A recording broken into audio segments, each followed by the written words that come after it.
വിശേഷണങ്ങൾക്ക് അതീതനായ ഒരു മഹാപ്രതിഭയായിരുന്നു എം ടി വാസുദേവൻ നായർ. എം ടിയെ ഞാനെന്നും കണ്ടിട്ടുള്ളത് ഒരു ജ്യേഷ്ഠ സഹോദരനായിട്ടാണ്.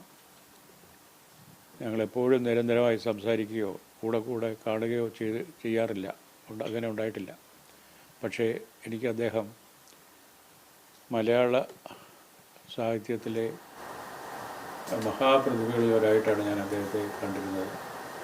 എന്ന് മാത്രമല്ല, അദ്ദേഹം എല്ലാ കാലത്തും ഞാൻ അദ്ദേഹത്തെ അറിയാൻ തുടങ്ങിയ കാലം മുതൽ, അദ്ദേഹം ഒരു എഴുത്തുകാരൻ എന്നുള്ള നിലയിൽ അദ്ദേഹത്തെ ശ്രദ്ധിക്കാൻ തുടങ്ങിയ കാലം മുതൽ ഒരെഴുത്തുകാരൻ്റെ അന്തസ്സും ഗരിമയും അതുപോലെ പുലർത്തിയിരുന്ന ഒരാളായിരുന്നു. അങ്ങനെയൊക്കെ മലയാളിക്കും മലയാള സംസ്കാരത്തിനും അങ്ങേയറ്റം സംഭാവനകൾ തൻ്റെ ജീവിതം കൊണ്ടും തൻ്റെ എഴുത്തുകൊണ്ടും നൽകിയ, എഴുത്തെന്ന് പറഞ്ഞാൽ അത് വളരെ വിശാലമായിട്ടുള്ള വളരെ വിവിധങ്ങളായ മേഖലകളിലെ എഴുത്ത് തന്നെയാണ്. അതിനെ ഒരു കഥയെഴുത്തായ നോവലിനോ മാത്രം നമുക്ക് നിജപ്പെടുത്താവുന്നതല്ല.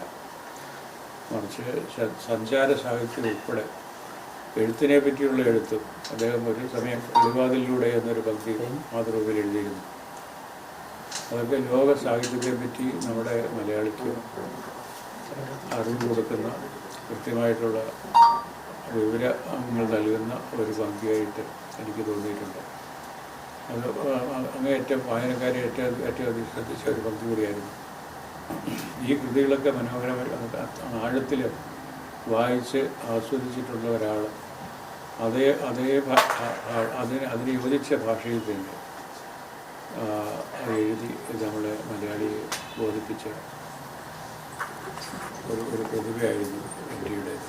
എം ടി ജീവിച്ച സാമാന്യ ദീർഘമായ കാലം ജീവിച്ചിരുന്ന ഒരു എഴുത്തുകാരനാണ് അദ്ദേഹം.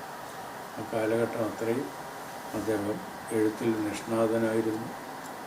അതുപോലെ തന്നെ പത്രാധിപർ എന്നുള്ള നിലയിലും മലയാളത്തിൻ്റെ പല പുതിയ ധാരകളെയും, സാഹിത്യത്തിലെ പല വിചാരധാരകളെയും അദ്ദേഹം കണ്ടറിയുകയും പുതുമയെ പ്രോത്സാഹിപ്പിക്കുകയും ഒക്കെ ചെയ്ത ഒരു വളരെ ദീർഘദർശനമുള്ള ഒരു പത്രാധിപരായിരുന്നു അദ്ദേഹം. അങ്ങനെ അദ്ദേഹം ഏതെല്ലാം വേഷങ്ങളിൽ നമ്മുടെ മുമ്പിൽ പ്രത്യക്ഷപ്പെട്ടു, അതിലെല്ലാം മറ്റുള്ളവരെ അതിശയിക്കുന്ന പ്രതിഭ പ്രകടിപ്പിച്ച ഒരു പ്രതിപാദനനായിരുന്നു അദ്ദേഹം. പുതിയ വാർത്തകളും വിശേഷങ്ങളും ഇനി വിരൽ തുമ്പിൽ. എല്ലാ ഡിജിറ്റൽ പ്ലാറ്റ്ഫോമുകളിലും ഇപ്പോൾ സീ മലയാളം ന്യൂസ് ലഭ്യം.